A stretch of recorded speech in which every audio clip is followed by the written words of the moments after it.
ভালো আছেন? তো আজকে যে আপনার একটু কোয়ার্টার ফাইনাল খেলার পর যে জিতলেন, জয়ী হলেন, জয়ী হওয়ার পরে এখন সেমিফাইনালে উঠলেন, তো আপনার মনের ফিলিংস কেমন এবং কি এগেইনস্ট টিমের যে টিম ডে এদের পক্ষে কি বলতে চান? আমাদের বিপক্ষে সারা মাঠ ছিল, তারা তাবিজ করছে, পানি পড়া খাওয়াইছে, কোনো কিছুতে কাজ হয় না। তারা এমনকি মাঠে নামে খেলতেও চাইছে, আমরা তাও দিছি। রেফারিও আমাদের বিপক্ষে খেলছে। মাঠে আমরা 10 জন খেলাইছি, আর ওরা মাঠে 13 জন খেলাইছে, আর বাইরে অল দর্শক খেলাইছে। তাহলে তো তাবিজ করে লাভ কি হইলো? আমরা গোলকিপারের স্ট্রাইকার খেলাইছি, তাও গোল দিতে পারে না।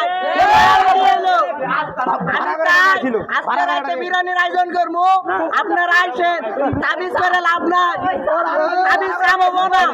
আমরা ভালো খেলি, এই তাই আমরা খেলে জিতি। আমরা 13 জন নাই, মানে জিততে চাই না।